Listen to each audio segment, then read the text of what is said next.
یہ بہت پرانی بات ہے۔ ایک جگہ ایک شخص رہتا تھا جو نہ تو امیر تھا نہ ہی غریب۔ اس کے 3 بیٹے تھے جو نہایت خوبصورت اور شاندار جوان تھے۔ وہ تعلیم یافتہ، ہوشیار اور سمجھدار تھے۔ ان کی اٹھک بیٹھک ہمیشہ اچھے لوگوں کے ساتھ ہوتی تھی اور وہ برے لوگوں سے دور رہتے تھے۔ سب سے بڑے بھائی کا نام توس باتور باری تھا اور سب سے چھوٹے بھائی کا نام کیجا باتو تھا جو 16 سال کا تھا۔ ایک دن ان کے والد نے تینوں بیٹوں کو اپنے پاس بلایا، انہیں قریب بٹھایا، ان کے سروں پر شفقت سے ہاتھ پھیرا اور محبت بھری نظروں سے دیکھتے ہوئے کہا، میرے پیارے بیٹو، میرے پاس تمہیں دینے کے لیے دولت نہیں ہے۔ میرے مرنے کے بعد جو کچھ تمہارے پاس بچے گا وہ زیادہ دن نہیں چلے گا، اس لیے مجھ سے زیادہ امید نہ رکھو۔ میں نے تم لوگوں کے لیے وہ سب کچھ کیا ہے جو میرے بس میں تھا۔ میں نے تمہیں 3 بڑے تحفے دیے ہیں۔ میں نے تمہیں صحت مند اور مضبوط جسم عطا کیا ہے۔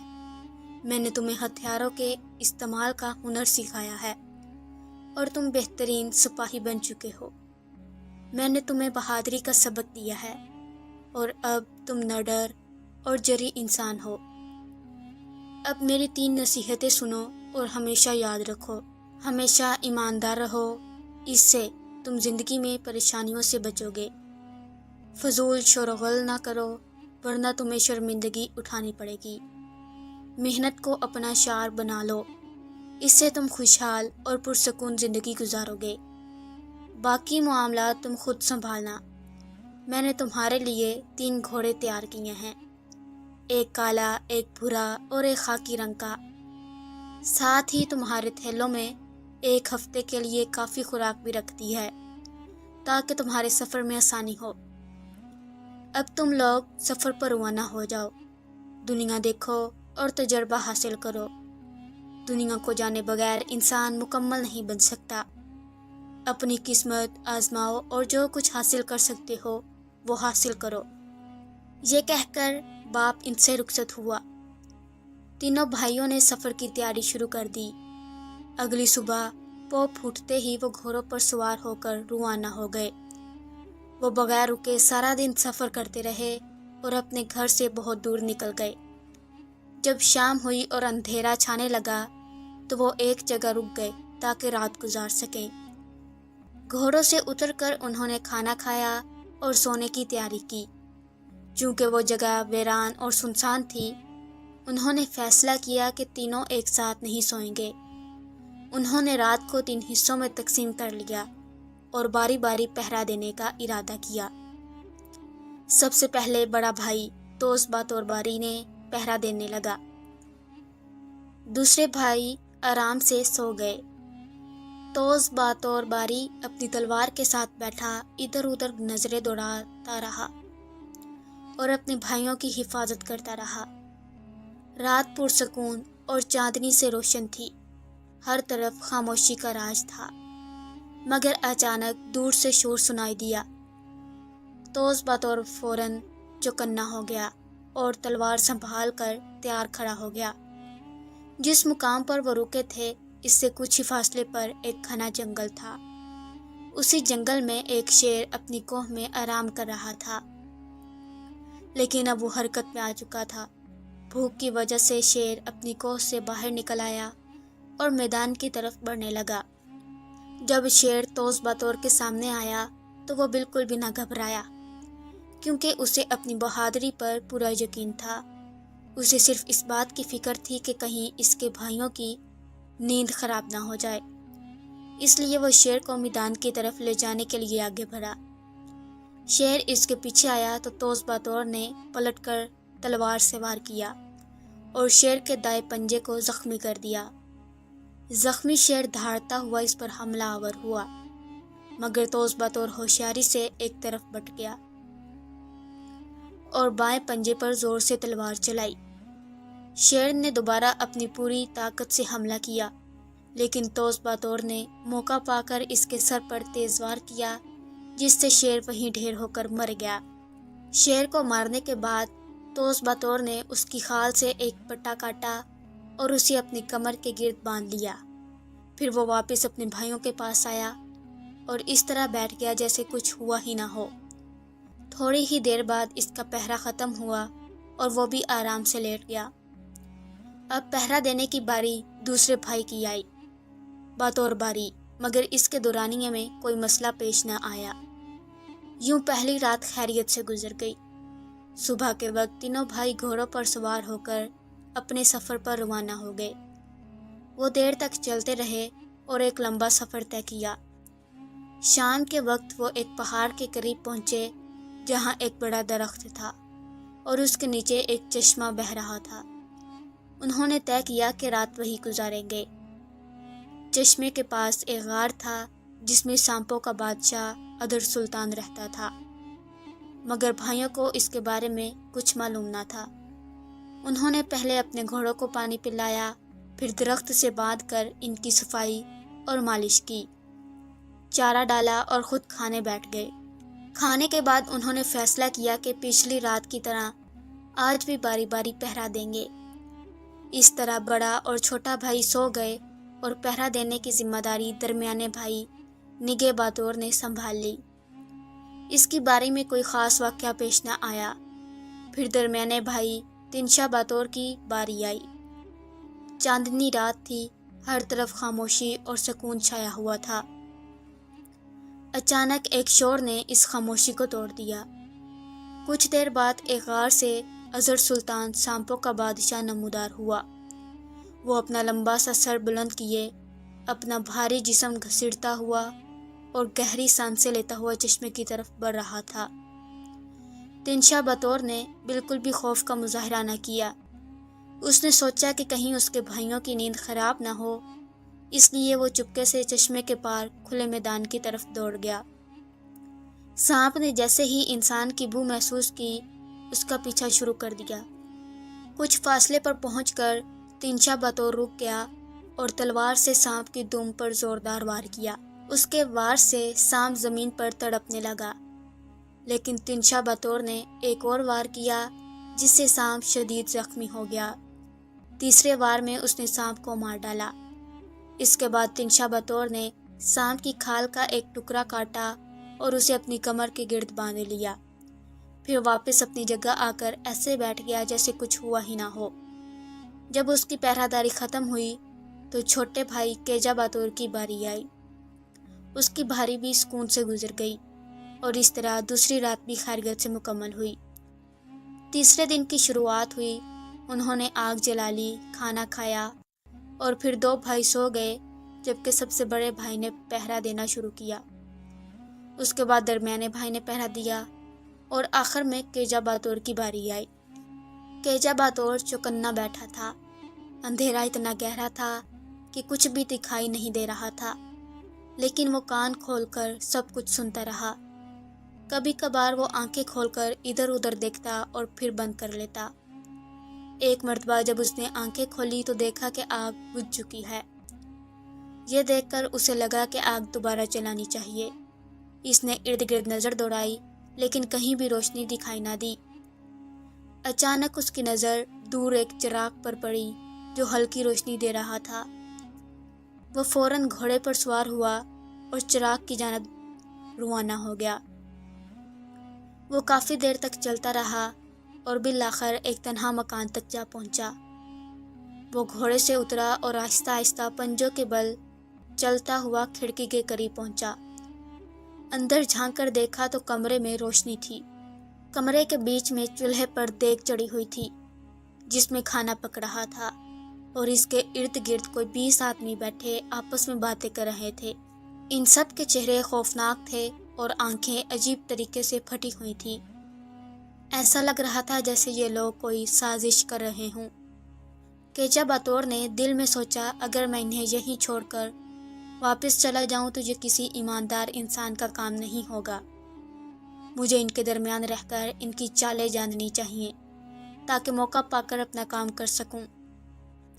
یہ فیصلہ کر کے وہ دروازے کے قریب گیا اور ہلکا سا دھکا دے کر اندر داخل ہو گیا۔ ایک اجنبی شخص کو یوں اندر آتا دیکھ کر ڈاکو فوراً چونک گئے۔ اور فوراً اپنے ہتھیار تھام لیے۔ کیجا بطور نے ان کے سردار سے مخاطب ہو کر کہا، حضور، میں آپ کا ایک حقیر غلام ہوں، دور دراز کے شہر سے آیا ہوں۔ اب تک چھوٹے موٹے دھندے کرتا رہا ہوں، لیکن بہت دنوں سے ارادہ ہے کہ کسی گروہ میں شامل ہو جاؤں۔ آپ جیسے کسی طاقتور گروہ کی تلاش میں تھا۔ آج قسمت نے مجھے آپ کا پتہ دے دیا اور میں آپ کے قدموں میں حاضر ہو گیا ہوں۔ اس نے اپنی بات جاری رکھتے ہوئے کہا، آپ کا کرم ہوگا اگر آپ مجھے اپنے گروہ میں شامل کر لیں۔ میری عمر پر مت جائیے، میں کئی ہنر جانتا ہوں، سرنگیں کھودنا، تالے توڑنا اور چھپے ہوئے راستے ڈھونڈنا، یہ سب میرے بائیں ہاتھ کا کھیل ہے۔ کیجا بطور کی چالاکی نے ڈاکوؤں کو یقین دلا دیا کہ وہ ان کے کام کا بندہ ہے۔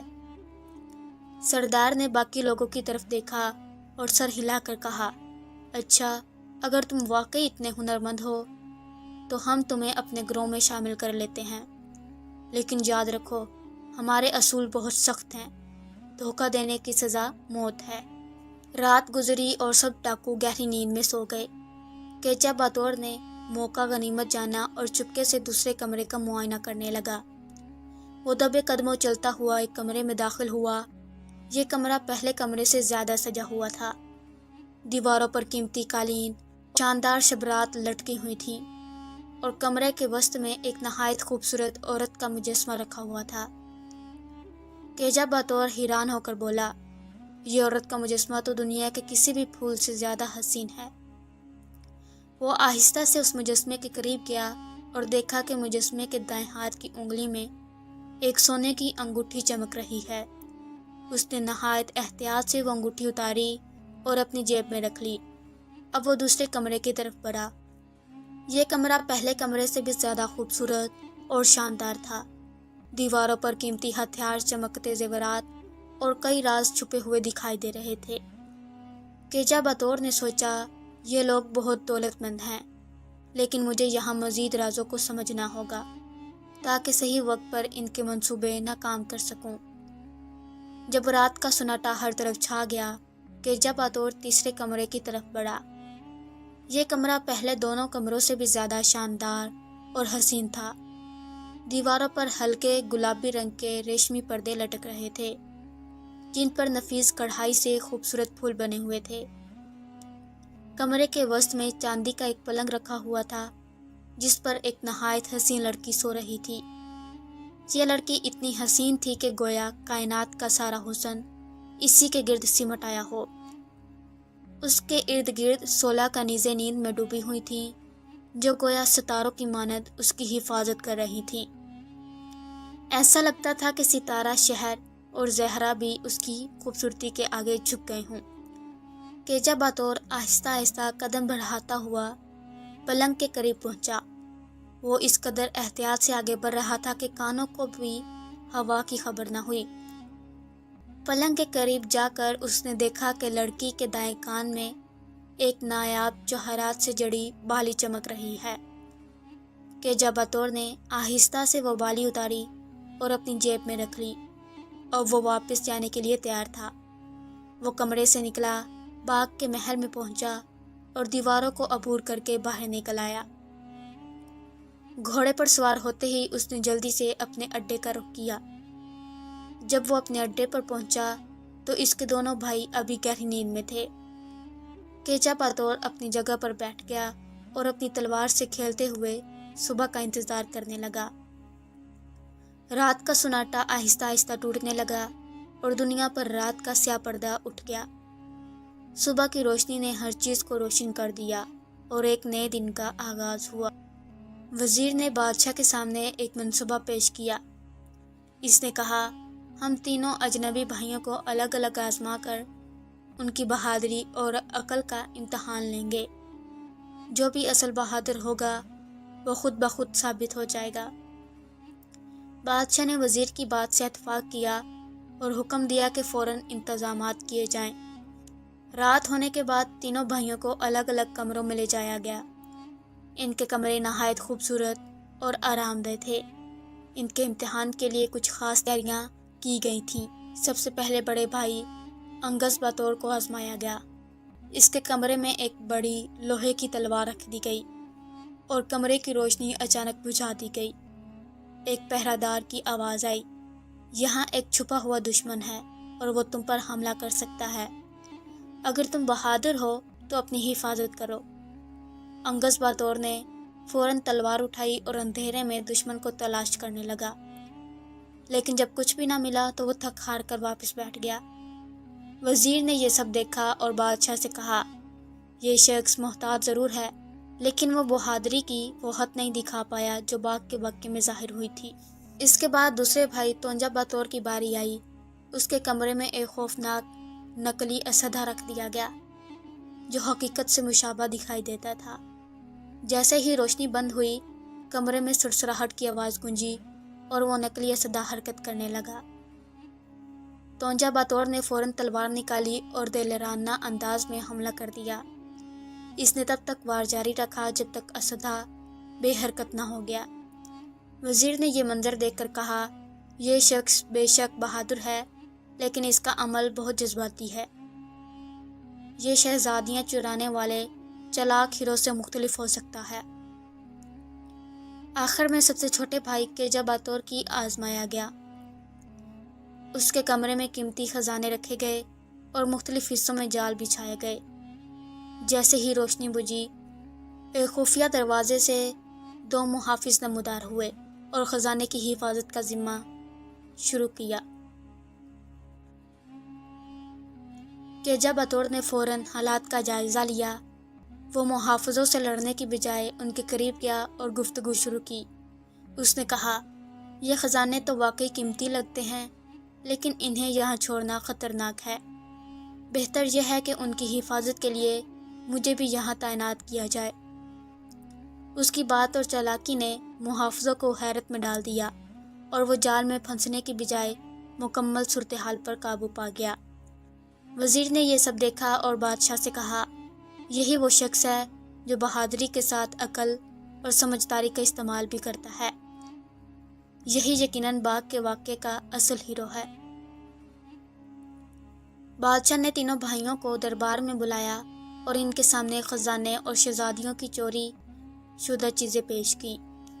بادشاہ نے کہا، جو بھی ان چیزوں کا اصل حقدار ہے وہ آگے بڑھ کر پہچانے اور اپنا دعویٰ کرے۔ کیجا باتور نے آگے بڑھ کر انگوٹھی اور بالیاں نکال کر بادشاہ کو پیش کی اور سارا واقعہ بیان کیا کہ کس طرح اس نے باغ میں ڈاکوؤں کو مارا اور شہزادیوں کی حفاظت کی۔ بادشاہ اور درباری اس کی بہادری اور چالاکی سے متاثر ہوئے۔ بادشاہ نے کیجا باتور کو بڑے انعامات سے نوازا۔ تینوں بھائیوں نے بادشاہ کا شکریہ ادا کیا اور اپنے نئے سفر کی تیاری کرنے لگے۔ یہ کہانی ایک مضبوط اخلاقی پیغام دیتی ہے کہ اپنی خود مختاری، سچائی اور محنت کو ہمیشہ اپنائیں، کیونکہ یہی آپ کو دیر پا کامیابی اور سکون کی طرف لے جاتی ہیں۔ پیارے دوستو، کہانی کیسی لگی ہمیں کمنٹس میں ضرور بتائیں۔ ایسے ہی دل کو چھو لینے والی دلچسپ کہانیوں کے لیے ہمارے چینل کو سبسکرائب کریں۔